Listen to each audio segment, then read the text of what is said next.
Newcastle United outgunned the Gunners. Can the Toon juggernaut keep going? And what's going on with all these transfers or lack of? Find out here on Toon Tactics TV, folks. Brilliant from Sham. And now Murphy could take on the shot. Fabian Sham win!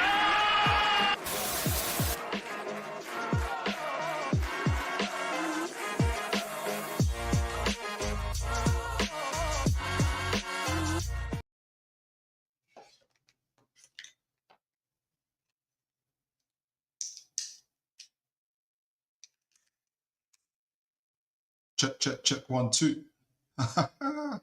Oh, guys, sorry about that. Forgot to put on my mic. Anyway, evening, folks. I hope you are all well on this Thursday. How is your week going? I imagine if you're as a Toon fan, as a Newcastle United fan, well, our weeks have been going pretty well. Newcastle are what, 7 games not only unbeaten, but 7 games that we have won. 20 goals scored with 2 clean sheets. That is absolutely phenomenal from Newcastle United. And tonight's show, apologies for that, folks. On tonight's show, we're gonna do a review of the Arsenal game. Not gonna take too long because I also want to talk about. I also want to do a tactical breakdown preview for the Bromley FC game. And then also I want to talk about transfers. I want to get you guys' thoughts on how's this transfer, how's the January panning out for you guys? What's happened? Like, how are you guys feeling about it? And I'll kind of give my thoughts on it and what I think is the Newcastle United. What's the strategy? What is likely to? How's this January essentially going to end? But anyway, as always, folks, do let me know how you guys are doing in the chat. What is going on with you? All right, let's do this tactical. Let's do this review. Let's do this tactical review of the Arsenal game. And what a win! What an incredible win! We talked about it in the when we did the tactical preview, for instance. So let me find let me get the overviews and get talking about it. You know, we talked about it. Let me get. Where are you? Let's do a bit of the FOP mob. Share the screen here. Let me make sure you guys can see that. Yeah, you can. Now, I want to first talk about the lineups because I always miss that part. But let me get a drink of water. I assumed that Longstaff would play, but it was Willock.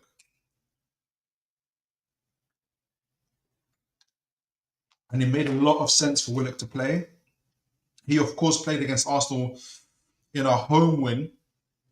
And his ability in the transition, but also his movement off the ball, is absolutely phenomenal. And the highlights that we'll share in the show will show just how much he done as well, which is so important for us. But look, obviously this is starting lineup. Fabian Shaw couldn't play. We had the two stone wall, the wall of Botman and Burn at the back, obviously with Hall and Livramento, who again have performed consistently well. Really good. I'm just so proud of our backline. I'm so proud of the team. Like, to be honest, like, it's incredible. It's so great to see Botman back, solid, strong. Man, and him and Burn partnership, phenomenal. Anyway, no Bruno Gomes. Obviously Tonali keeps his spot. Willett comes in. Joe Linton, Isak Gordon, and Murphy. Murphy again with another assist in this game as well. Obviously, Arsenal lined up. They lined up a little bit different from what I thought they would. Obviously, the midfield's the same. I thought they'll start with Gabriel Jesus, instead they started off with Havertz. But that was the main difference anyway. But let's look at the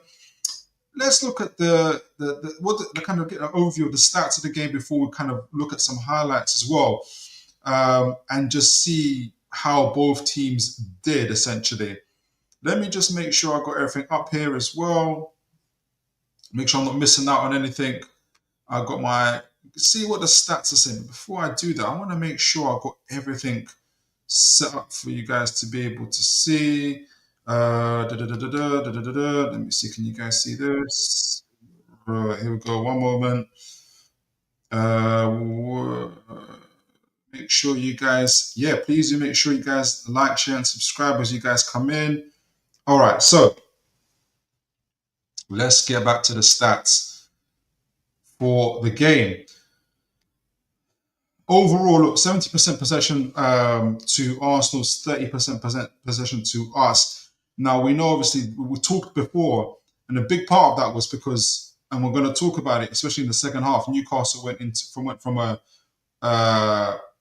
4-4-2 out of possession to a 4-5-1 to a 5-5-0, which is phenomenal.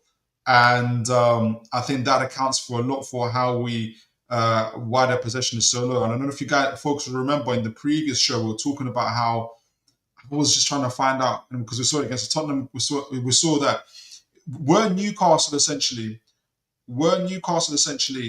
on purposely doing a coordinated intensive press, like mainly in the first half of games, and then scoring a goal or two and then dropping off. And we were asking if we were going to see the same thing in the Arsenal game. Well, it looks like they're doing that. And we saw the difference, especially in the Tottenham game. We saw the difference in the intensity in both intensity in terms of attacking intensity, and it was almost night and day in the first and second half in that game. And we saw it like to even a more dramatic tilt against Arsenal. And obviously, you can see in the first half, they had 58% possession. They're a good team, Arsenal, like we talked about. We anticipated they'll have more of the possession, and we had 42, and then it went down to 20% for us, and it went to to 70% or 80% for them. Again, overall, total shots, they had 14 shots on goal. I think some stats, though, I think in I want to say SofaScore and others, they had about 20 shots, but fine, had total of 14 shots according to FOTMob, and three of those were on target. And a big part of that was, I did see another stat where Newcastle defenders defended amicably, blocking shots left, right, and centre. Botman, Lewis Hall, everybody that putting their bodies on the line. I don't know if these stats will show me the block shots, but I'm sure people will see that. Obviously, they had 2 shots on target. They had 4 big missed chances. There was obviously the Martinelli shot. I don't know if that would, like when he was one-on-one and he shot from quite a distance, he should have come a bit closer. I don't know if that would be counted and hit the post. I don't know if they'll count as a big chance, but that's the one that sticks out. And obviously, Kai Havertz headering with his shoulder instead of his head. I'm sure that would count as a big shot. But outside of that, apart from, I don't know if they count some of the block shots as big chances, but I'm sure there's something I'm missing out. But there wasn't too many clear chances after that, I don't think. Again, similar to Tottenham, similar to Man United, I just feel like from what I've seen, and if you look at the stats, a little bit less on the Arsenal game, Newcastle certainly had, were the more clinical, definitely. 0 big chances missed because we're converting all of our chances to them and we're taking our moments. I don't know and some of you will remember from earlier parts of the show where, like in the earlier months, where we weren't taking our moments. The Fulham game, we had a chance to draw. The Everton game, we had a chance to get the win. Brighton, I think we had about 2 or 3 one-on-ones with the goalkeeper. Moment where that's now changed over in the second half of the season, or just before the second half of the season, excuse me. And obviously, we've gone on this 7 match winning run as a result of it. Incredible. Again, look, shots and shots. Yeah, we talked about the shots, block shots. Arsenal had 7 block shots. I think there was more than that, but yeah, we had 1. They hit the woodwork. They had 9 shots inside the box, which is not typical for Newcastle in the last 7 games, especially with 5 shots on target. And we talked about it in the pre-match preview that I think Arsenal got the 3rd highest goals scored outside of the box. So again, the team did well in blocking shots and making sure that the goalkeeper was safe. I can't remember if they're going to show how many saves the Bravka had to make, but expected goals, we had 0.88, so we really we performed some way above our XG according to this. But again, if you watch with your eyes, if you see the goals, that how we created these goals, I think there were far more clearer opportunities. Um, uh, so, so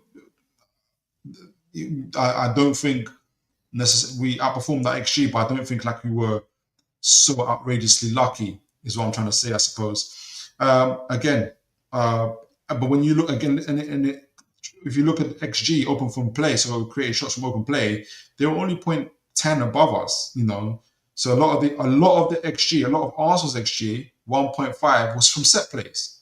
Ironically, Newcastle scored from a set play. So they obviously on Arsenal had a lot of the possession and were dictating because they had the possession, but they were not effective. And a big part of that is because of how we defended. Now, yeah, XG on target is 0.96 to us, 0.55. So again, we exactly what I'm saying. We were creating the more clinical, I guess, the more clearer or the more quality shots in comparison to Arsenal. Yeah, passes again. Arsenal kind of dominated the passing arena. There's not too much to say there. That 20. It's so interesting. They only had 20 touches in the opposition box. I thought they would have, on the face of it, they would have had a lot more. We had 10 touches in their box, and again, we were the far more clinical team in terms of what we did, not just with the goals, but with the shots and opportunities that we presented. Obviously, so I'm kind of showing our quality again. Defensively, obviously, we were the more defensive side, so the tackles were to us, the interceptions were to us, the blocks were to us, the clearances, the keeper saves. We had to make two saves. He had to make two saves. I'm trying to think if there were anything. I don't think there were anything too subsequent, to be honest. Whereas theirs had to make the one. Jules, they won 16 to 4. They got 16 to 14. In terms of just overall ground duels, 13 to 8 to them. We had obviously the more aerial duels, Big Dan Burn, Botman getting back, Isak and all the fellas there doing a massive, massive job. Successful dribbles. They did 2 and were successful. We did 3, but got 2 out of those 3 were successful. So Newcastle doing absolutely incredible in this game. And as I said, and I mentioned earlier,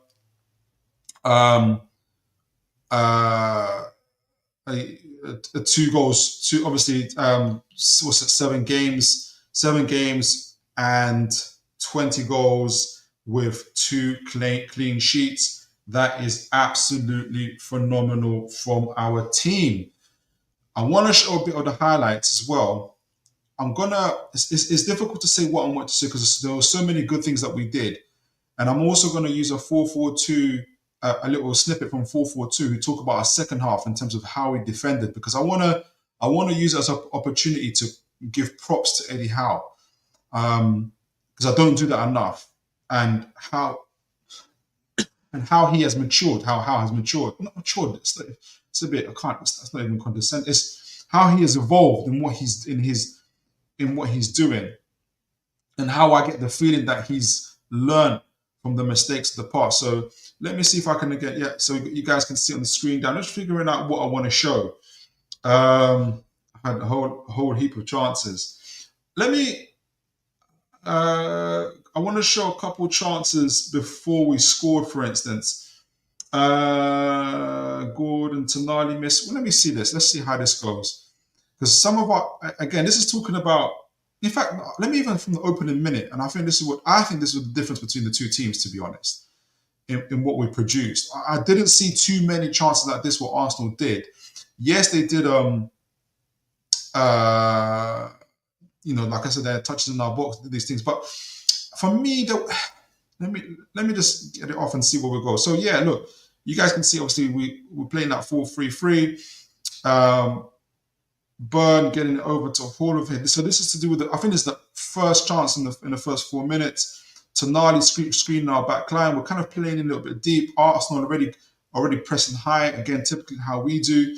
So they want to be able to essentially suffocate us and prevent us from playing. And we've got no problems of going direct. which is exactly what Hall does here with this chance here. Sends it down the line here for Joe Linton to chase. This is the opening half, actually. Did we do? So I don't think we can. So this is a little bit late. So I think it goes in a bit. So this is the difference between Arsenal and Newcastle in terms of going direct like this. I think it's going to flick to what I wanted to show. Okay, again, go this now on the right side. I think it's Jacob Murphy who drops in this into our half. And look at the movement again. I think Antonio Mango called this the double movement where Isak first dropped in, so you can see, and then it drops into the deep and then runs back out again. And if you can see, it's a bit too quick here for Gabriel. Gabriel's still leaning towards the other way. And that's what creates this opportunity to get into the space. Murphy knows him. And this is about, again, Antonio Mangos is about profiles and relationships. Look, Jacob Murphy is no, Kvaratskhelia or whoever the top big right wing or Saka or anything like that. But he's good at what he does, and most importantly, he has an almost telepathic relationship with Isak. And I'm sure if you ask Isak how much he appreciates Jacob Murphy's continuous, like when they're pressing together, his creativity, his assistance, his work, he'll be talking about that. Even to you, Jonathan Shaw, I hope you are well.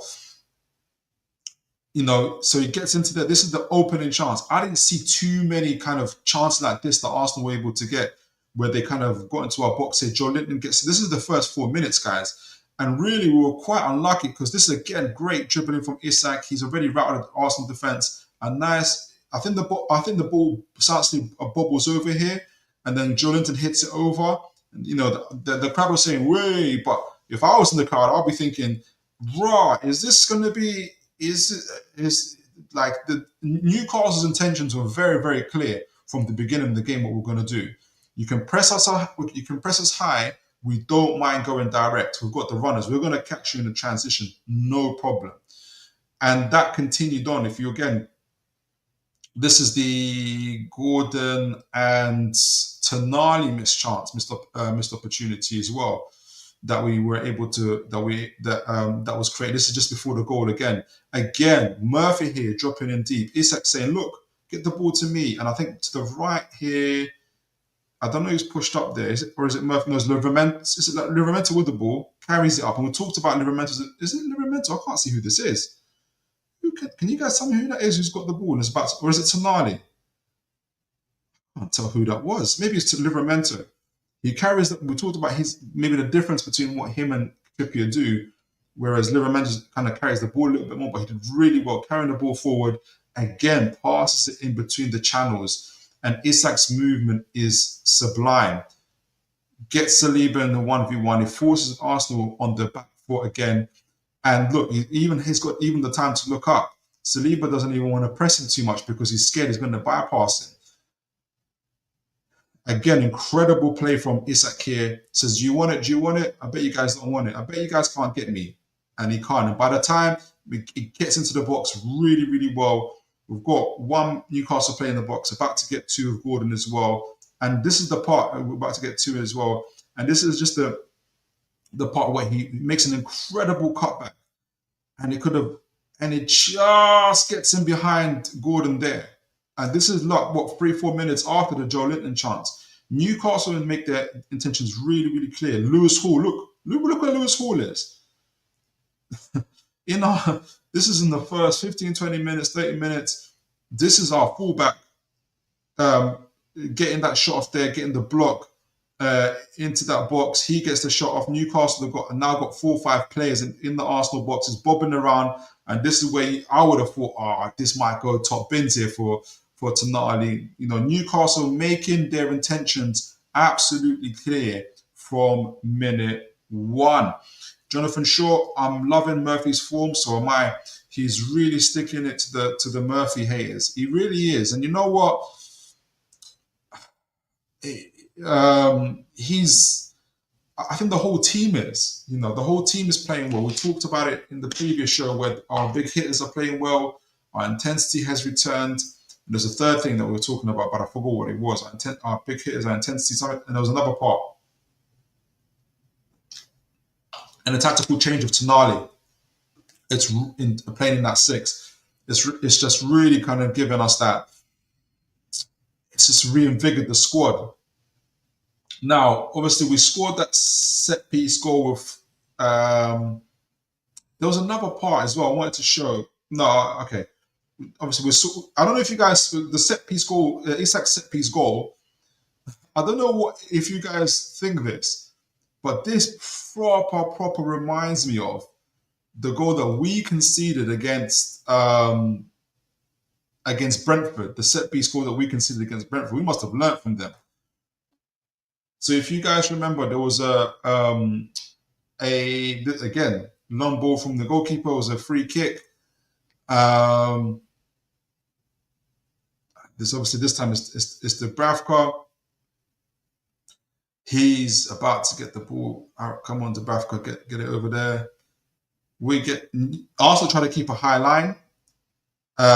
So Dubravka does it real well to kind of float it in the air there. And here Botman does phenomenally well. I don't know who he's up against, whether it's Gabriel, Saliba, or who.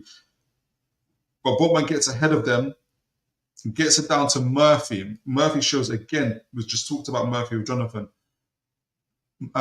Murphy shows great presence of mind. No one really talks about this. In my opinion, he shows great presence of mind to very delicately get it over to Isak. He's obviously anticipating it, and make no bones about it. This is a great finish. Lots of strikers. There's lots of strikers who get anxious or panic and try to hit it.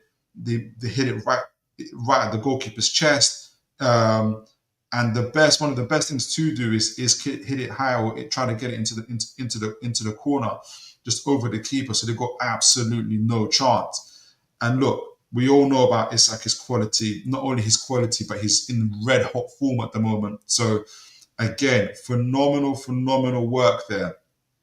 I'm going to show the Gordon goal as well, because again, for me, it's so similar to what we were doing before in the highlights that I showed previously about how we were attacking Arsenal, and they just either they couldn't cope or they were not listening in terms of what we was able to do. We've got the Isak celebration there. Again, it was well worked. This is Tonali on the right side. I can't remember if it was the same thing he did against Tottenham, because I feel like I'm repeating myself for what we did against Tottenham. Tonali here on the right side, Livramento right beside him, Isak, Joe Willock again, Joe Willock there, and Jacob Murphy on the side. So there's a lot of options there, even if he really wanted to, but he doesn't need to hit it to the far side there to, I don't know who that is there, Gordon, I think. Lots of options in front of him. And then if you see this lovely drop off from Isak, everything changes straight away on the turn. Got Arsenal on their back foot. They have to go backwards. They have to go backwards, because he's gonna either drag forward or do this magic right here, pull it back and get this lovely ball onto Jacob Murphy, who gets obviously the ball here. And this is where Livramento is doing running about to overlap. But watch Joe Willock. Joe Willock is right beside him here. And then if you see Joe Willock here, and obviously Isak's about to run into the ball. This is automatic telepathy. Jacob Murphy knows he wants to be able to get the ball into this half space, but they need to work it. Joe Willock too. Joe Willock and Livramento are ready to make these unselfish runs. Joe Willock is going to do just enough here to make Tim, because Timber's looking back. He knows Joe Willock is just behind him, and he's thinking Murphy's got the option here to hit it down the line here for Joe Willock to get onto. Do I go there? Or is he going to try and hit it into the box? But he's got no choice. He has to anticipate. He does, and it leaves a gap. And Martinelli's not quick enough to hold him back there. I think Declan Rice understands the danger, but it's too slow. And it gets to Isak. Again, unselfish runs. If Willock does not make that run, then Jacob Murphy gets closed down pretty easily. Gets the ball off to Isak. Phenomenal first touch. Manages to dig it out and get a lovely shot in. Gordon responds a lot quicker. Remember at the beginning of this move, Gordon started. His position was outside the box. He was already down he was he wasn't like down. He was he was in the final third of the pitch. But this is magnificent anticipation. Gordon said it with Isak, when he gets into the ball, when he's into the box, anything can happen. So he get and when you've got a striker, when you've got a player on that sort of red hot form, you want to be around him because you know that there's going to be opportunities. And Gordon, being that fox in the box, gets onto it. Fantastic finish.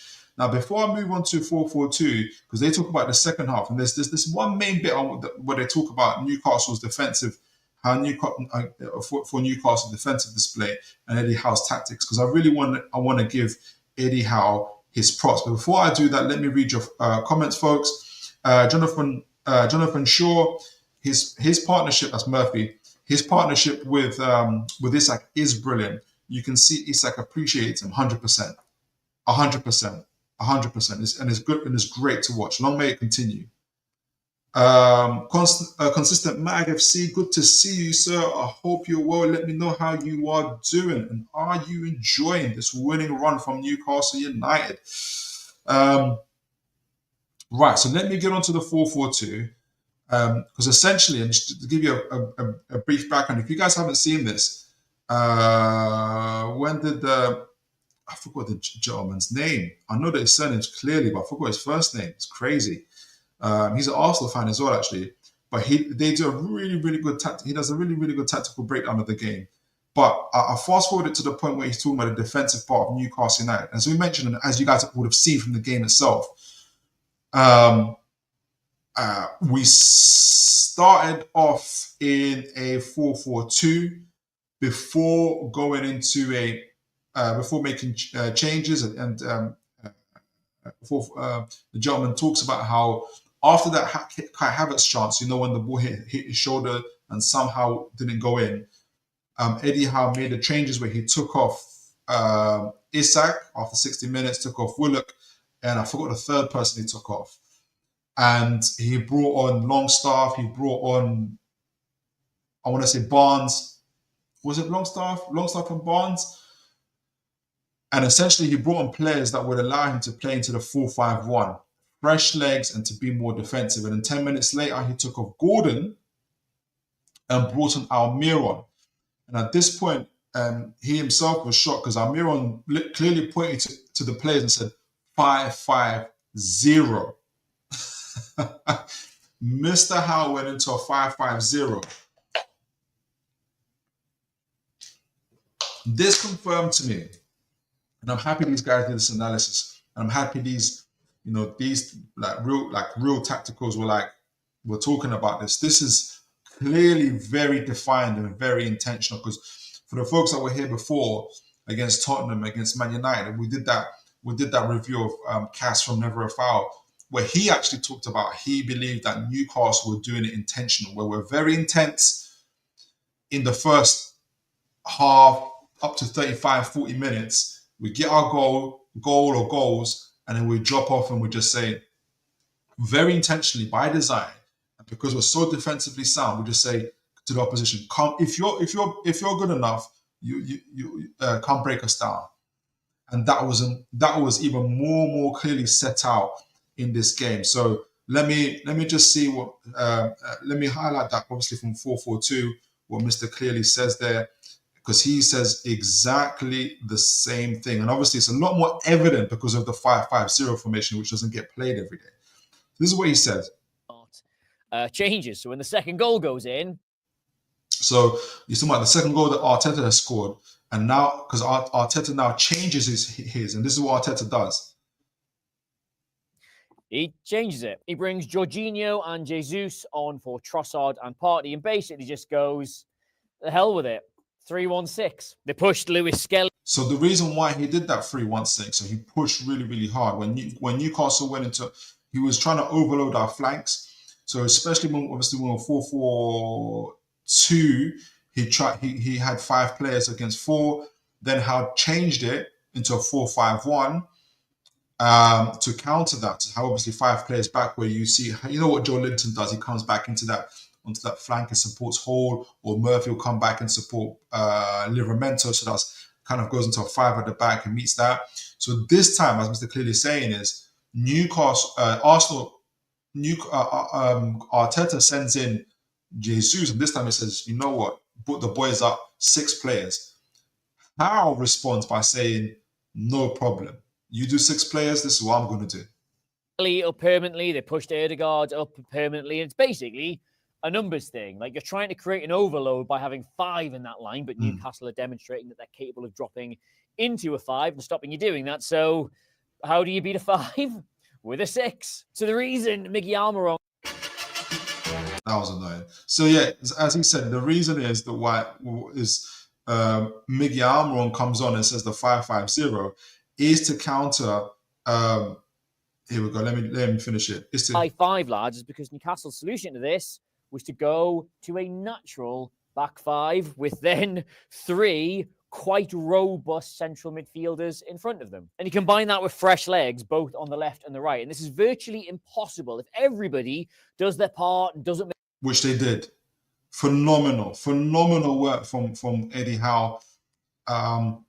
We were talking about it last time. It's evolving. And remember, Arsenal are a phenomenal team. We're not going to be going 5-5-0 in every game from now on. You're not going to see that. Arsenal are title contenders. They're second in the league. I don't like narratives because you have to consider people, you know, I know you have to kind of break things down a lot if you start to believe, oh, all Arsenal are good at is set pieces. Oh, we've got Tony Pulis football. Oh, Arsenal, they're bottlers and this and that. And fine, it's good for banter and I get it. And I'm sure, I know I get into those type of things, but then you break it down when I have to kind of, especially when I have to do these, when I'm doing these match reviews and I have to honestly, as best as I can, assess these games and assess the teams. If I just come and tell you guys, oh, they're bottlers and, you know, Eddie Howe's going to do this and that, like it's not objective. It's not real analysis. And then you break it down. Arsenal are a very, very good team.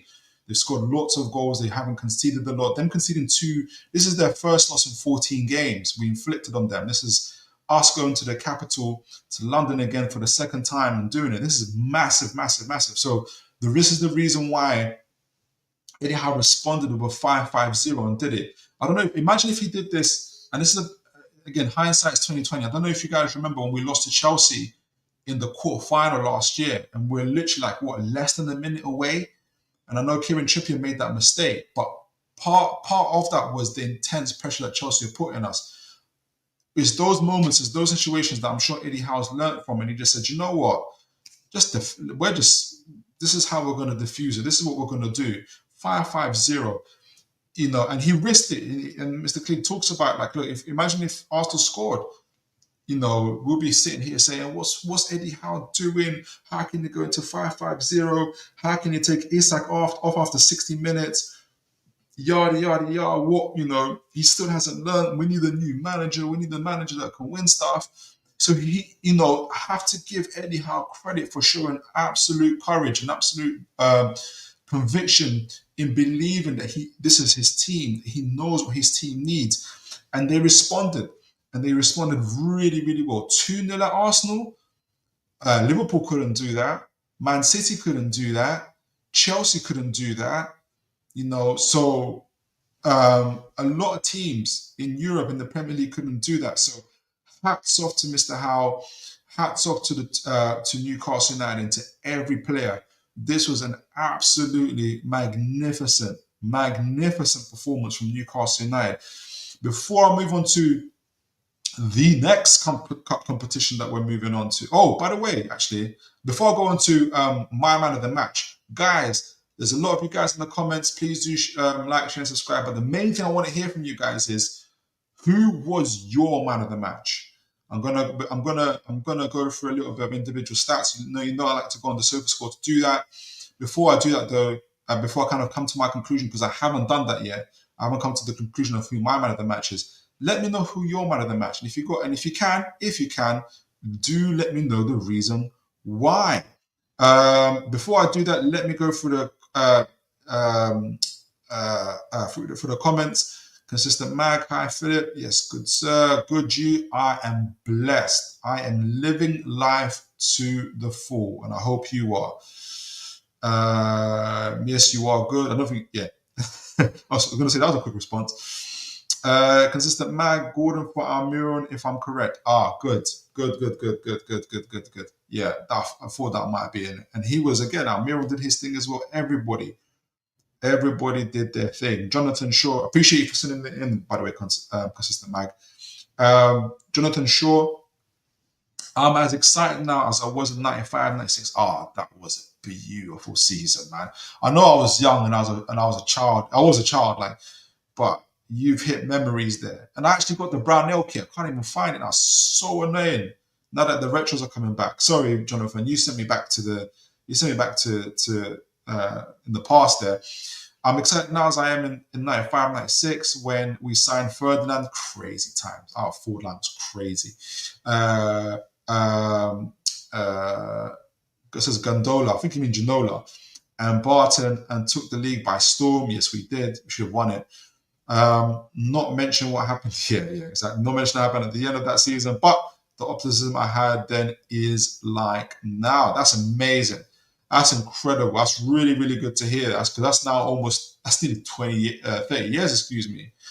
It's about time, right? It's about time. About time. But thank God for that. Consistent mag. At first, I was annoyed at Howe for taking off Gordon, but I can understand Isak being taken off, but was glad we defended very well. And exactly, and to add on to that, Consistent mag, really, really good point. Yeah, Isak's obviously now got, his legs have been saved 30 minutes. But not only that, and Gordon including the team, but not only that, and we're going to talk about the Bromley FC game. I expect, apart from one player, but I expect more. And you guys asked me who, if there was anybody from the first team that was going to play for the Bromley FC, let me know. But I'm going to talk about that. Now I expect 95% of the squad to be rested. Our next game is at home to Wolves, and on Wednesday, which is now 8 days from now. Good rest for the players, and Wolves are going to feel our full energy. They're going to feel our full energy, and they're going to feel the full energy of St. James's Park. And just the way Eddie, I'm going off on a tangent here, but the way Eddie Howe has navigated this really clustered, chock-a-block, trafficked schedule. League Cups now, FA Cups coming up, leagues. It's absolutely phenomenal. And again, I'm not trying to. I am, but I'm not looking ahead in terms of when I'm looking ahead at the January fixtures and February. I'm not looking at them saying, "Oh yeah, guaranteed." Nothing's guaranteed. If you don't give your all, you can't just perform 100% against Arsenal and think you can drop off by 95% to Wolves. You get punished. You have to give your all, and that's what the league demands of you. But as Howe looks at these games, all of them is opportunity. Newcastle have a real opportunity this January and some of February. I haven't seen all the February fixtures to really push on. So yeah, I went on a tangent there, but appreciate that was a really good comment there, Consistent Mag. Aaron Cave, good evening, sir. I hope you are well. How are you doing? Evening, Philip. Hope you are well. I am living life to the full. Aaron Cave, 550. Football heritage. I love that. I'm going to keep that one. That is football heritage. Exactly. What is that? Jonathan Shaw. Arsenal are a quality team. Their manager has to be desired though.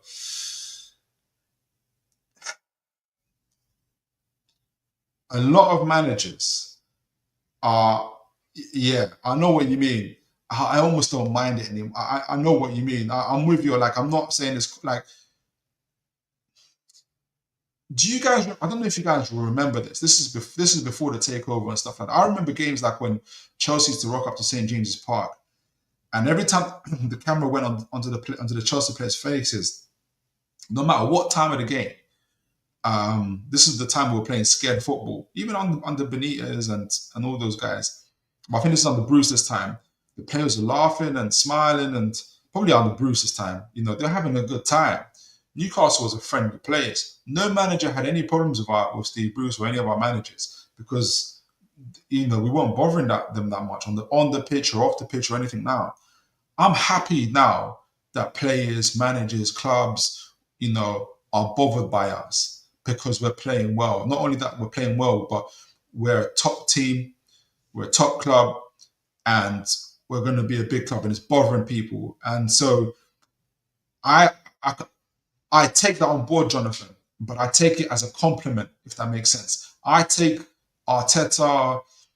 I don't know if you guys saw, I was going to show that there's an incident with, I think AFTV did an interview with Ty and one of our Newcastle fans, and how Ty was talking about 55 years, you can't talk to me, this and that. And this is after them losing 2-0. I know that Ty isn't representative of all Arsenal fans, and God bless him too. He was obviously vexed after the game. But I'm happy that if it hadn't been Arsenal who won 2-0, I don't think he's talking about 55 years. I think he would have been talking about Newcastle United. It's such a lovely club. One day you guys will win something. You'd be a lovely club. One day you would, like a pet, and do that. I'm the fact that they're bothered, it's a good sign for me. It's a good indicator that Newcastle United. And remember, you also have to remember Gordon, Mr. Gordon did the Henry celebration at the Emirates. So imagine if they start. I don't even want to put this in people's heads if I say it, but I just want to say I don't mind. I think it's a good sign that they're bothered. It's a good sign for us. A few more comments, and I want to hear you guys. Man of the match. We're going to get to the man of the match, and I want to also get to break down the Bromley game and talk a little bit about the transfers if I can this evening. Ross Hunter, good to see you, sir. I hope you are well. Your thumbnails are legendary. Do you do them yourself? Do you know what? I'm so happy that you guys that you've said that. I do spend a lot. I personally don't create them. I don't go on the computer and create them. I come up with the ideas and I scribble them down on a PowerPoint and send them through. And I've got a really incredible, excellent graphics designer who does it, who kind of puts it all together. But I'm happy that you guys are enjoying it. That I do spend a lot of effort and money to make sure that you guys get the best thumbnails as well. But I appreciate you for saying that, Ross. It means a lot. It does. It encourages me. It does encourage me to continue doing it. Jonathan Shaw, we still nearly scored having gone that formation. Eddie is our king. The real king of the north. Northeast of England and north of London. And by the way, that's twice we've now beaten Tottenham home and away in the last 3 years since the takeover. Let that sink in. How are the lads? Aaron Kane, my man of the match was Dan Burn. He was terrific. Fantastic call. That's a brilliant call. Because I think Gordon had the same thing. Geordie Z, how are you, sir? I've missed you. I hope you are well. Can we at least appreciate how good Eddie Howe is a manager? Yes, sometimes he makes mistakes, but he's learning fast. Howe in 100%. I don't know where he came in, Geordie Z, but we're literally just doing an appreciation. About 10 minutes ago now, we literally had a whole segment for Eddie Howe, just appreciating him, the 5-5-0 tactics, how he switched the game, everything that he did. But absolutely, you're spot on there. He's evolving and he's growing and hats off to him. Incredible. How indeed. And I'm going to read a few more before I do the man of the match. I've got Dan Burn so far. Consistent mag, it proves that we are doing something right, 100%.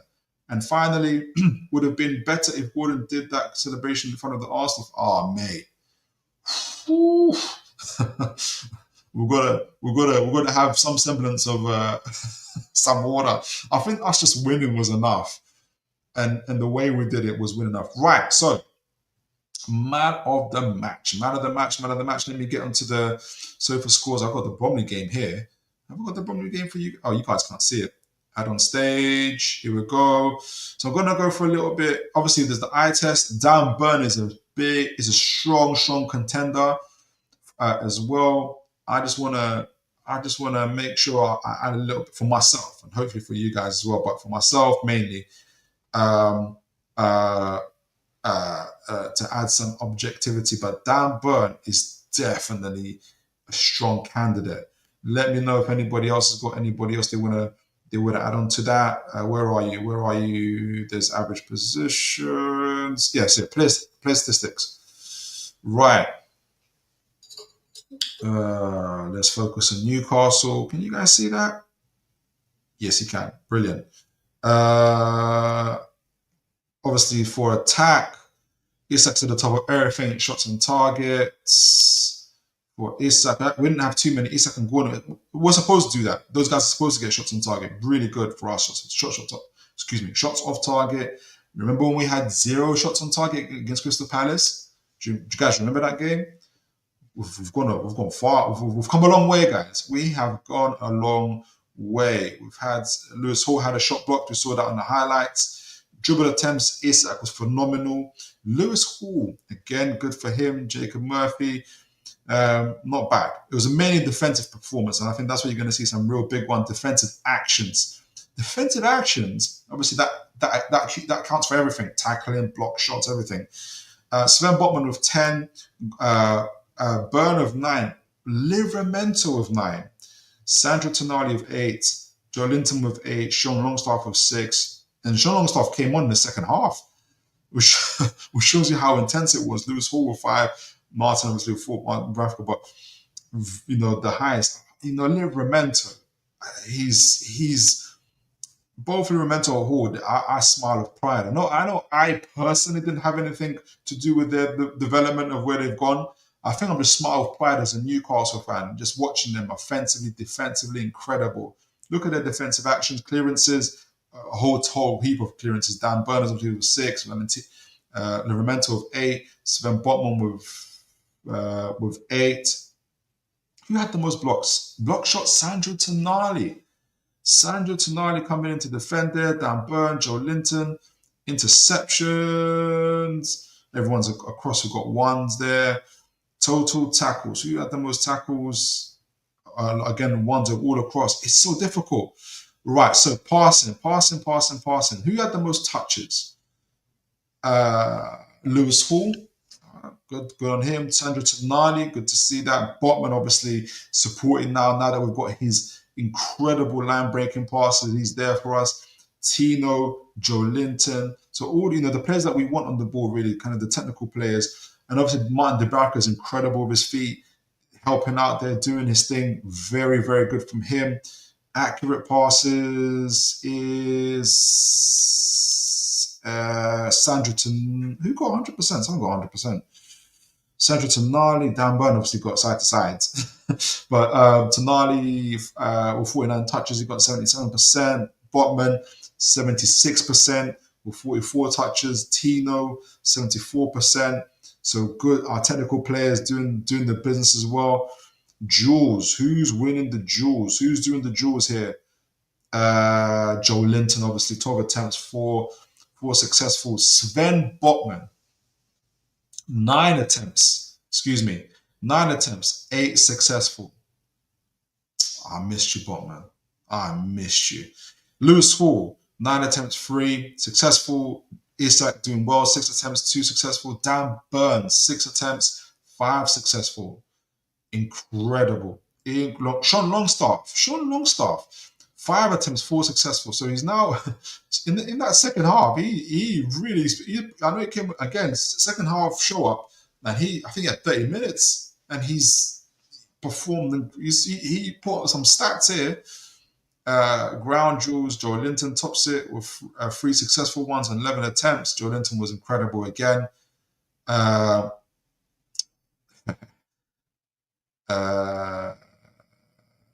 Aerial jewels, 8 attempts from Sven Botman. He tops it again. 7 successful. Dan Burn, obviously 5 attempts, 4 successful. Botman is doing the business, isn't he?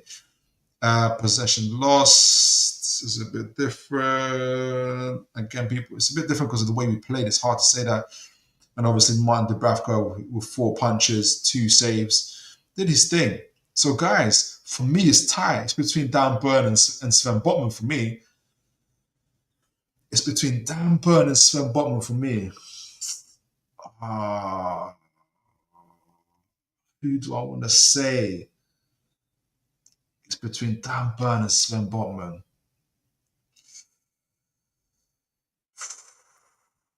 I'm gonna say Sven Botman. You know, for me, Sven Botman was man of the match, or was it Isak? Because Isak obviously scored and just set everything off. Or was it Murphy? Was it Gordon? Ah, man. Guys, I'm stuck. Or was it Isak? Do you know what? It was Isak. Or was it Botman? I've got a tie. I know you're not going to do this. No one likes a tie. Nobody likes a tie. Okay. Isak. Isak. Like, just about Isak. But you guys seen the work that Sven Botman did, Dan Burn did, Livramento, incredible. And I love it. You can't choose it. I'm sure somebody's probably kicking the screen saying, how is he choosing Isak? Didn't see what Dan Burn did, what Sven Botman did, and you love it because that means the team is playing well. I've got Isak. So before we go into the Bromley game and do a tactical breakdown, it's not going to be too much because I'll admit, like, I did an overview I'm going to do an overview of Bromley, but I don't know their players, and that's all due respect to Bromley FC and their fans. It's just I just don't know your players. I don't know your team that well. I did as much as I could to kind of understand where you guys are coming from.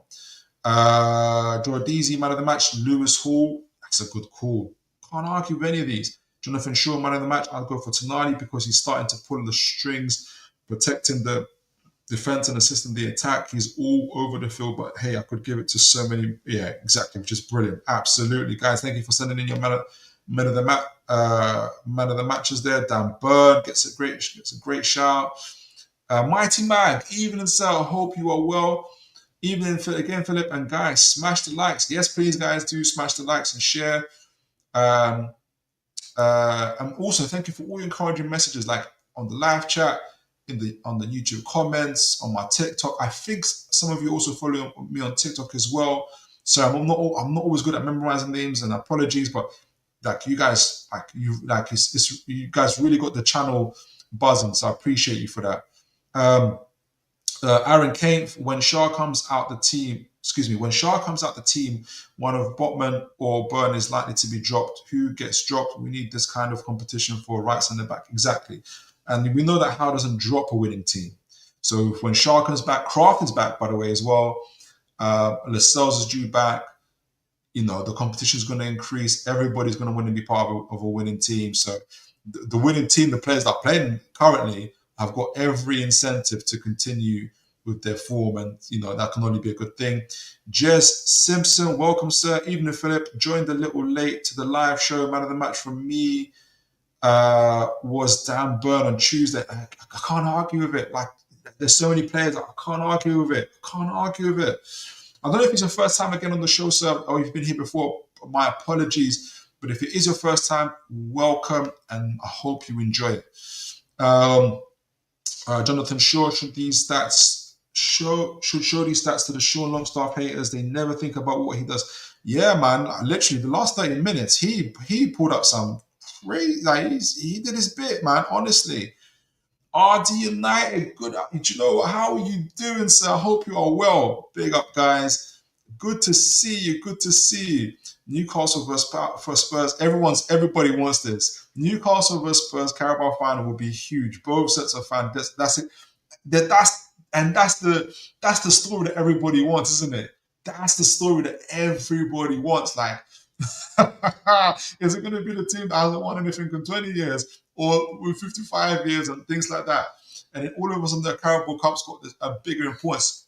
These competitions are massive for me because, and I'm sure you can see I'm an older guy. Like, for me, the FA Cup, no matter however anybody wins it, it's a major competition for me. I'm always surprised at how people belittle it. It's like, it's incredible to me. Like, someone says, "Oh, we won the FA Cup," and stuff, but you haven't won. But that's not a major trophy. Your manager should get sacked. I'm like, what? FA Cup. But look, everybody, it's incredible stuff. Got a few more there before I go into Bromley FC. But welcome again, RD United. Good to see you. Jonathan Shaw, Kraft is able deputy. He is. He's proven it. Like, I used to wince a little bit, but I'm like, no. There's too many good consistent performances, and he's incredible. Mighty Man, Newcastle United. RD, that final would be like it would be. Oh my word, it will be emotional. But Anyway, I'll save that comment. I'll save that comment. If it happens, God willing, it happens. I'll say I'm going to keep that in my back pocket. I hate Liverpool, Arsenal, so 100% want that final. 100%. Newcastle United Talk TV best final for a neutral if there are any. Yeah, exactly. I think everybody will be tuning in. Exactly. So let's move on to Bromley FA Cup third round. I take it seriously because if you're a Toon fan, you know. I'm not going to say that. We need to. No matter who we play, I don't care if we play a four. This obviously Bromley are a second division, League Two. They're a League Two side. See, second division. I'm really thinking like it's the 90s again. They are a League Two side. Where are you guys? Where was I looking at before? Yes, here we go. Let me find Bromley FC. Now you guys know always when I do a little bit of an overview of a team or a little bit of a tactical breakdown, I always look at the opposition first because I want to understand who we are. We know a lot about ourselves. We enjoy talking about ourselves. But we need to know who the opposition are. So that's Bromley FC. They lost their last game. Let me show you my stat. Where are you guys? Make sure you guys can see this. Yes, you can. Let me get a drink of water. So Bromley did lose their last game, but let me see who Bromley are, like how they're doing in general as a team. So get a little bit of an overview on them. So in the last 5, and I'll look at the table as well. So League Two. Right, so in the last 5 games, not bad form. 3 wins, 1 draw, and 1 loss for Bromley, which is not bad at all. It appears for me, and again, I will not pretend to know who these players are. Again, no disrespect. I'm just saying it from a point of view of I'm not trying to pretend like I know Bromley or what they do. I'm learning as I'm going along. They've got a striker here, Cheek, with 13 goals and 2 assists so far this season. And I think either the number 10 or second striker, and Dennis, has got 2 goals. And probably the actual number 10 plays behind him with 3 assists and a goal as well. On paper, it looks like a 3-4-3. I did look at the average positions for the last 2 games, and they tend to play a 3 on the back and average positions, and their wing backs, I don't know if they'll call them wing backs, Odotayo and Imre. So they do bump up and down the field as well. So they kind of act as support for their attack, and also come back to do the defensive work. Hard work, but it's good work. But that's what they see. That's what they did in the last 2 games at least. K. Grant, though, he is suspended, and there's another gentleman whose name I can't remember, but I did put his name. I think it's Byron Webster, 36 years old, who's going to step in for him, who's likely to step in for him for this game. He's 36 years old. He's come back from a long injury. So on that left side, whoever's going to be there, we'll see in our starting lineup. It's going to be Mr. Byron's. It's going to be, hopefully it's going to be a hard day's work for him. So where are Bromley in the table? Excuse me. Where's Bromley? They're 12th. They're 12th in League Two. They've got 35 goals and 30 conceded, so +5 for them so far.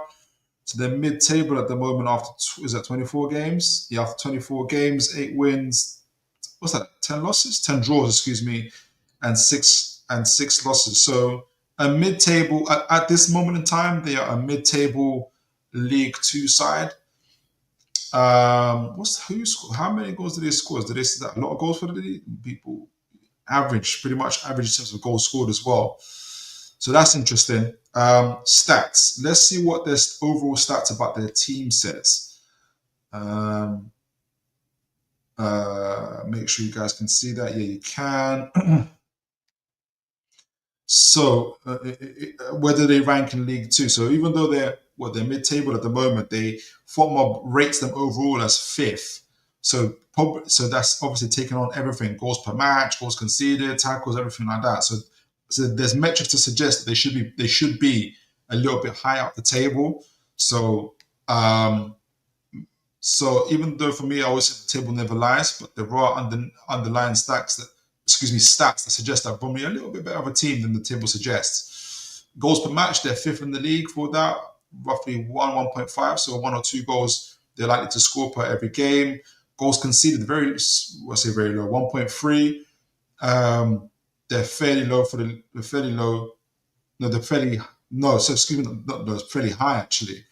They're conceding quite a lot of goals, excuse me. So maybe some work on the defense. But when you play with 3-4-3, you've got those dangers. Possession, they're not a team that likes possession too much. They're on 39%, 39.8% in the possession in the league. It's very low. So I expect Newcastle anyway from a League Two side for Newcastle to have the majority possession, similar to who's the team? Was it Wimbledon? Was it AFC Wimbledon that we played in the first round of the League Cup? Was it AFC Wimbledon, guys? I'm kind of expecting a similar-ish game to that. And I think AFC Wimbledon are in this league as well. Clean sheets, they've got 7.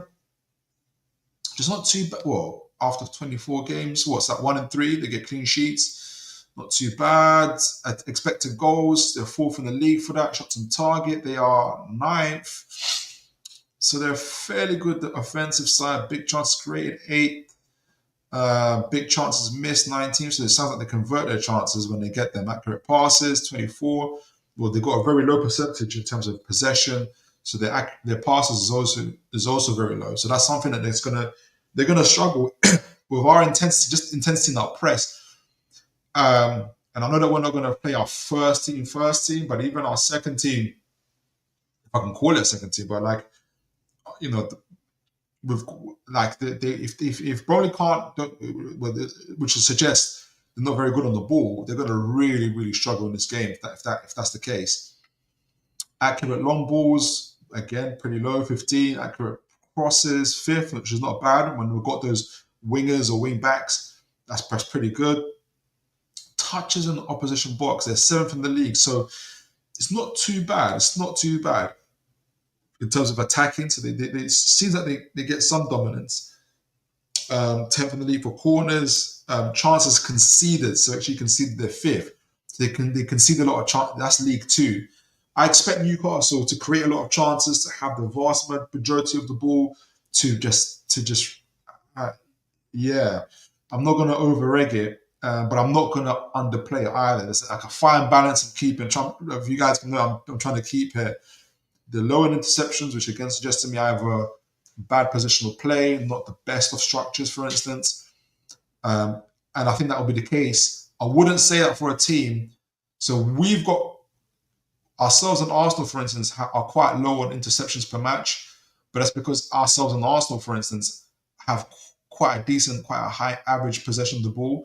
Hence why interceptions are quite low and our tackles are quite low. It doesn't mean that we don't like to tackle or we don't like to intercept. But with a Bromley, their average possession, they're one of the lowest average possession teams, and they got the lowest interceptions per match as well, which suggests to me that they are lacking a little bit of structure. Successful tackles, pretty low. Mid-table clearances per match, where are they? 2nd. So that sounds like they spend quite a bit of time defending and clearing the ball, kind of like what we had to do against Arsenal. Possession 1 in the final third. They're 9th in the league. Penalties conceded, 5th, so quite high again. So I imagine they probably spend quite a bit of time, or opponents spend quite time in their opposition box. Their keeper has to make nearly 3 saves per match. That's going to increase in this game. Yeah. So, what do you guys make of Bromley so far? What's your take? I know people talk about banana skins and everything like that.